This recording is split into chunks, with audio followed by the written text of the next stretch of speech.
Et en fait, là, on se rend compte qu'on est complètement dépassé avec ce qu'il se passe, que ce soit au niveau de l'actualité en France ou partout à travers le monde. Oui. On vit des records historiques qu'on dépasse chaque mois, chaque semaine, et ça fait 4 ans que ça dure. Il y a quand même un paradoxe, c'est qu'on sentait qu'il y avait une prise de conscience ces dernières années. En même temps, on a le sentiment que le mouvement climato-sceptique n'a jamais été aussi fort, à commencer par le président des États-Unis, même s'il nous annonce que le réchauffement va se refroidir, selon ses propres mots. Comment faire pour que le message passe au fond? Alors, je pense que je ne suis pas sûre qu'on ait très bien communiqué sur la question climatique durant ces 20 dernières années, parce qu'on s'est intéressé principalement qu'à la question de l'atténuation des gaz à effet de serre. C'est une vraie question, puisque c'est le vrai problème, le gaz à effet de serre. Ce qui se passe, c'est que ça ne nous concerne pas directement. On ne sait pas vraiment toujours comment agir, on ne sait même pas vraiment comment faire notre propre bilan carbone et comment décarboner au quotidien. C'est quand même très complexe.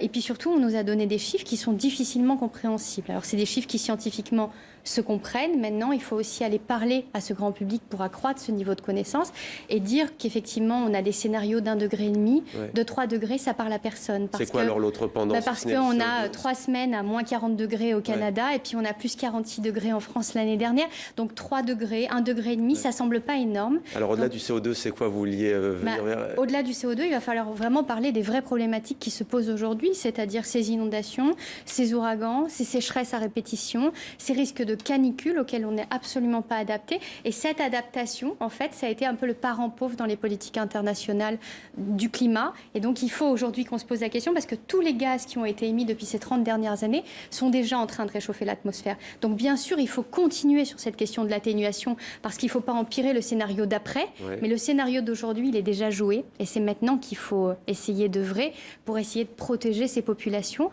parce que les choses sont en train de s'empirer. Et puis, vous savez, un territoire, c'est quelque chose d'extrêmement complexe, avec des effets dominos. Et bien souvent, la science est en mode de silo. Donc, chacun étudie dans son domaine, et les interactions sont quand même encore très limitées aujourd'hui. Vous étudiez l'eau notamment, mais alors 4 à 7% de moins de CO2 en 2020, grâce, si l'on peut dire, au confinement. Qu'est-ce que ça a apporté comme enseignement, selon vous, ça? C'est-à-dire que c'est possible de ralentir sans aller jusqu'au confinement? C'est possible de ralentir, effectivement. On s'est retrouvés complètement tous cloisonnés. C'est complexe au niveau économique. En tous les cas, c'est possible aujourd'hui de prendre des décisions drastiques pour la survie de la population. On l'a vu avec cette crise Covid. Donc demain, le prochain risque, c'est celui du climat, très clairement. C'est celui de la question de l'eau à travers le monde, parce qu'on navigue entre le trop ou le trop peu. Et le problème, c'est que les 2 tiers de la population, d'ici 5 ans, seront, au niveau mondial, seront en stress hydrique. Oui. Et ce stress hydrique, ça signifie qu'on consomme plus d'eau qu'on en a en réserve. Et donc, quand on voit à quel point cette logique est à l'échelle mondiale une vraie problématique, alors ça ne se sent pas trop dans les pays riches, tout simplement parce que quand on est en manque d'alimentation, on va la chercher ailleurs, donc on importe, donc on n'a pas vraiment le sentiment de manquer. Quand on a ce qu'on a cette année avec les céréaliers qui ont jusqu'à moins 50% de production agricole.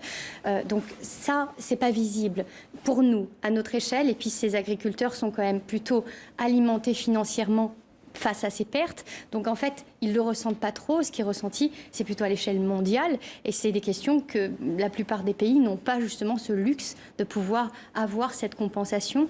Et donc il va falloir réfléchir, parce que 2 à 3 milliards de personnes en plus dans les 20 prochaines années, il va falloir les nourrir. Et pour les nourrir, on a besoin d'eau. Ouais, on parle d'ailleurs déjà d'or bleu.